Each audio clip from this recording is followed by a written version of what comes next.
Olá, boa tarde.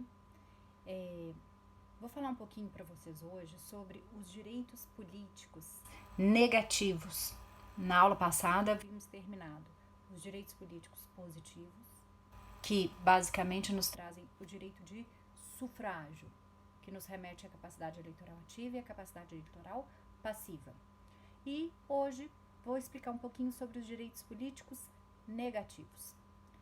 Esses retiram ou a capacidade eleitoral ativa ou a capacidade eleitoral passiva, ou seja, a pessoa vai ficar proibida ou de votar ou de ser votada.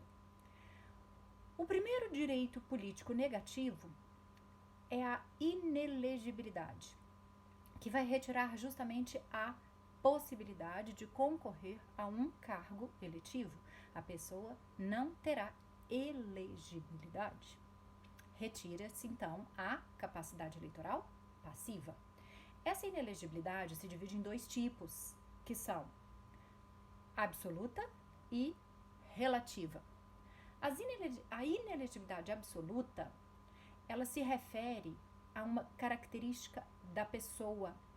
Então, a pessoa fica proibida de concorrer a um cargo eletivo em qualquer eleição e para qualquer cargo, porque é uma característica dela que tira a sua possibilidade de concorrer a um cargo. Quem são eles? Os analfabetos e os inalistáveis. Estão lá no 14, parágrafo 4º da Constituição Federal. Por outro lado, nós temos as inelegibilidades relativas, que não estão não tem relação com uma característica da pessoa, mas sim é uma característica do cargo pretendido. Então, às vezes, a pessoa vai ser inelegível para um cargo, mas não para o outro, em uma eleição, mas não em outra. Então, não tem a ver com uma característica dela mesma. As inelegibilidades relativas se dividem em alguns tipos e ela tem algumas decorrências. Primeira delas é em razão da função. E aqui nós vamos ter duas situações previstas lá no 14, parágrafo 5º e no 14, parágrafo 6º, que se refere aos chefes do Poder Executivo, presidente, governador e prefeito.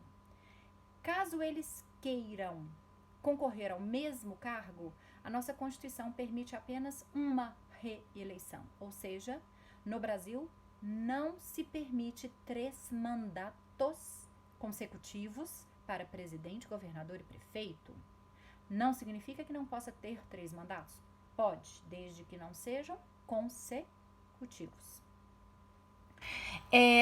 Já se o objetivo é concorrer a um outro cargo, chefes do Poder Executivo têm que renunciar até 6 meses antes do pleito. É a previsão lá do 14, parágrafo 6º da Constituição Federal.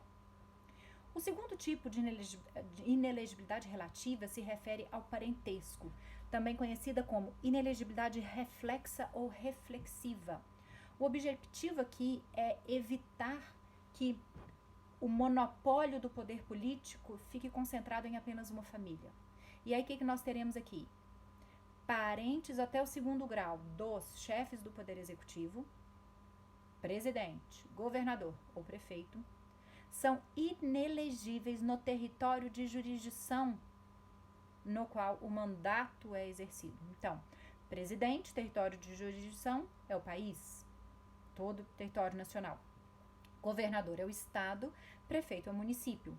Os seus parentes, até o 2º grau, tornam-se inelegíveis naquele território.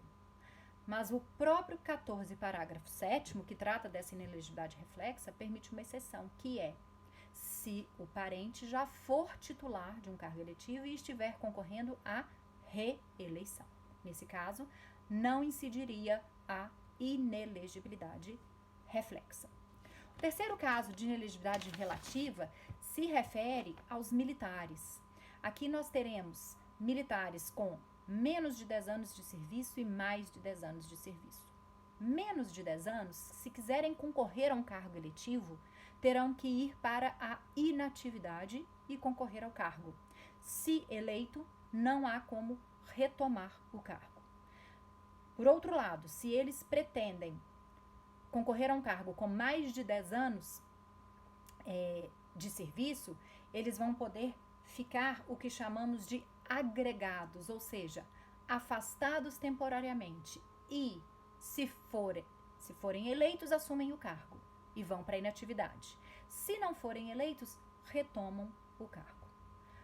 E o quarto caso de inelegibilidade relativa são casos previstos em lei complementar, que é a nossa Lei Complementar 64, que foi alterada pela Lei Complementar 135, também conhecida como Lei da Ficha Limpa.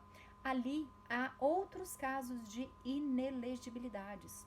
E o mais discutido e o que mais repercutiu na sociedade foi justamente a possibilidade de uma condenação por um órgão colegiado já trazer a inelegibilidade. Ou seja, hoje, pela Lei da Ficha Limpa, não precisa mais esperar o trânsito em julgado para a pessoa se tornar inelegível. Havendo uma condenação de um órgão colegiado, segunda instância, ali já incide a inelegibilidade. Muito obrigada, até a próxima.